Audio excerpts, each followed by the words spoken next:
So, Holly, you had your first fight in the UFC.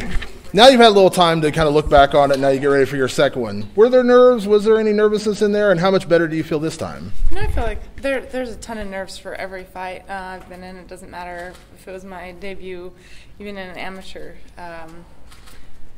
But this last one definitely had a little bit more. There's a lot more factors going into it. I just kind of kept building. One bad injury, second bad injury, to postpone it, and just all the anticipation, kind of expectation, and finally just to get in there and do it, and then kind of bumped up to the co-main. And so yes, it was the biggest event I've ever fought in front of, and coming off of big injuries and first fight in the UFC. I don't feel like I'll ever feel the emotions that I felt for that fight, but I still felt all right. There's things I took from the fight that I learned from that I want to do better. There's things that I did in the fight that I'm proud of, and there's a lot of things that I did not do that I want to be able to show. I know I have a lot more potential than I showed in my last fight, which kind of just is the pressure I put on myself to show that going forward. Was it good to be able to be in there for 15 minutes? Was that a positive? Could you turn that into a positive? Absolutely. I think that is a good positive. You know, there's it's ring time, and so that's good. I felt good. I felt comfortable and energetic the whole time. I just wish I would have been a little more aggressive and a little more comfortable with things. So hopefully we'll be able to do that this coming Wednesday. Yeah, I was going to say that's probably not your goal going forward, to spend 15 minutes in there every time, right? do you use that as a motivating factor as you build toward the fight? You know, for me, it's a personal expectation I have on myself to do better. I don't ever count on a fight ending early, because then I wouldn't, to me, be mentally ready for the whole thing. I train for the full fight and then some. So if it comes early, great. So, I mean, any fighter's looking for the knockout at any point if they can get it, and obviously that's what I would love to do, and walk home with a knockout bonus. That'd be great. Can you talk a little bit about her game and what she was able to do her last time out, you know, going down to Brazil and submitting somebody in Brazil? That's not an easy thing to do, but you seem to be a different style fighter than her last opponent. She's coming off of a really big win. I think that was one of the biggest upsets I think a lot of anybody in the organization or any of the fans were thinking. That just also shows that anything can happen in this game. It shows that Marion Renaud is a very, very tough and ready opponent. I know I have my hands full with this fight. I feel like she has a very well-rounded game. She's not afraid to stand. She throws straight punches. She has footwork. She has movement. She has cardio, and she's obviously great on the ground. So we have plan A and plan B depending on what she comes with. You never know what their plan's going to be. What are your expectations right now, Holly? I mean, when you came in, there was so much hype and so much expectation. I know we talked about that in the past, just, you know, everything kind of on your shoulders. You had to be this superstar, you know, day one. And then you have the fight you have, and then people are saying, oh, she's overrated, or oh, she's this or that. I mean, how do you balance all that when you have that kind of prisoner of the moment when people kind of shift their expectations on you? Do you shift your own expectations, or have you just kind of stayed even the whole time? I'm staying even the whole time. I knew that there was no way to live up to what everybody was expecting. And there's a lot of criticism in this job and what we do. It's in front of everybody, and for everybody to have their own opinion about what we do. Don't be in this position if you can't handle that criticism. It doesn't bother me one bit. I'm glad that people think that I can do well. I always say I would rather that be the scenario than on the other end of it thinking, well, yeah, we thought she'd be real crappy, you know. So, I mean, I'll take the side that I'm on. I'll take that people think that I'm going to do well. They have faith in me and believe in me, and that makes me feel stronger and want to go forward. So I know that it's going to come with a lot of criticism, but it doesn't bother me. For me, I want to do well for me and my team that helps me get there. I want to make their hard work to help me be worth something. So there's a lot of motivation that's more of a personal aspect to me, not necessarily what, you know, everybody that can type their own opinion is. You always hear people say, oh, this person has K1 level stand-up, or this person could go into professional boxing. In general, I disagree. I think a lot of people don't train enough in that specific thing. Mm-hmm. Now, do you look at other fighters when they say, like, oh, he could go to boxing? Do you look at it and go, no, like, I know those dudes. It's a different world. You know, boxing is a different world, and it is a different game. One of the biggest things that I had to change, even just going into MMA, is not being comfortable just inside boxing. Because somebody's either going to clinch, grab, take you down, jump on your legs. So that's one of the biggest things. So it's not just the boxing power, it's even a range thing, it's a footwork thing. There is a totally different game in boxing. But you never know what's going to happen when you get in there. Anybody can land the shot.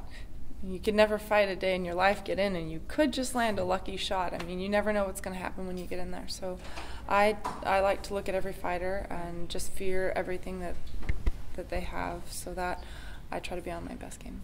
And what was the things that you had to adjust right away? Did you start from the ground up and keeping that distance and keeping your foot on the outside, and how did you transition as well as you did?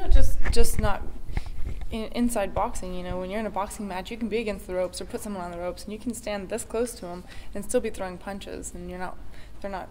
I mean, there is dirty boxing, and some people kind of grab or hold, or that makes kind of for a boring fight too if they're just holding. But I definitely had to readjust my range and my level, and things I'm still working on to this day.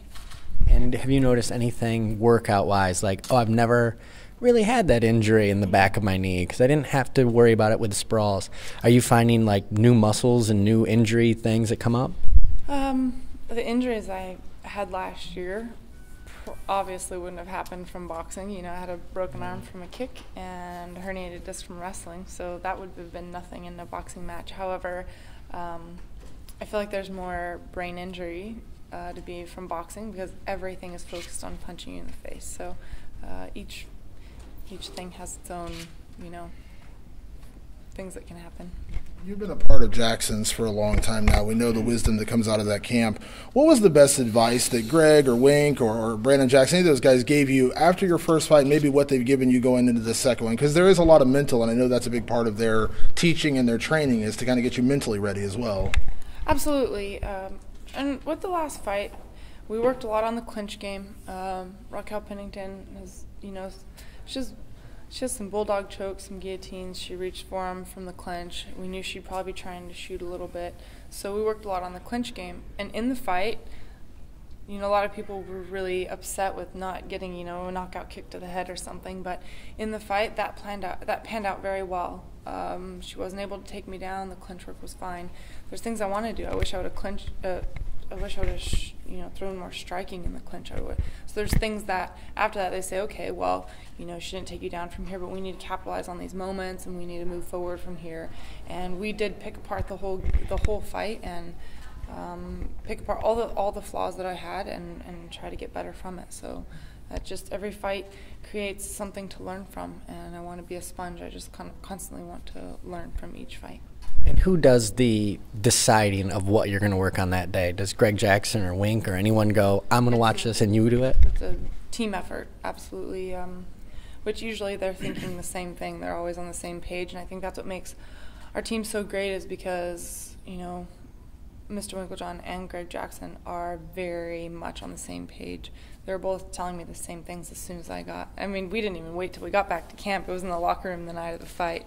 They know how I am. I was not 100%. There was things that like I said, there's things I took from the fight and thought, you know what, we trained all this in practice and it really worked out in the cage, but I wish I would have capitalized on all these other moments as well, rather than just kind of stay focused on the one aspect. About 4 months in between fights at this point, a little more than 4 months. With all the injuries that you had to deal with last year, is this the kind of time frame that you want to be working on, 3-4 months between fights? You know, my entire boxing career, I've fought pretty much every 3 months. I had about 4 fights a year was my average. So I'm used to a very active schedule, and having it basically a year off was a lot for me.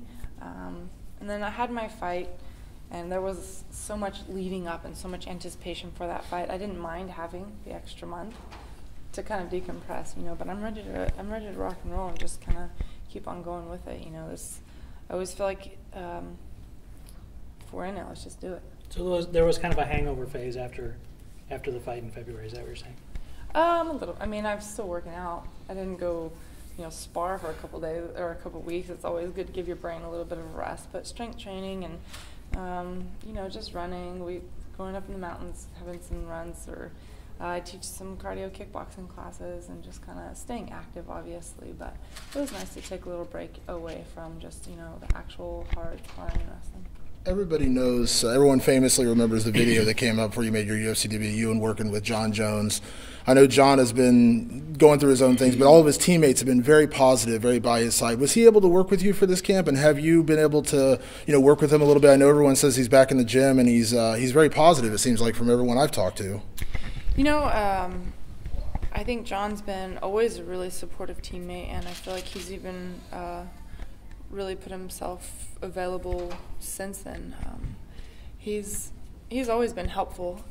We don't train at the exact same hour. They finish right when we start, and a lot of times he'll stay and watch the lightweights. And he's said before, this is pay-per-view right here. I get to just watch this, and he'll go up. It doesn't matter who it is. He'll go up. Hey, you should try this. I feel like this will work for your style. Or, Jon's always a personable person. He's always pretty positive, and he's got a great heart on him. So I think he's a really likable person. And anytime you get, anybody gets to know him, they really want the best for him. And so he has helped out a lot with my camp, and been very positive. So, we're all positive about it. We all want great things for him.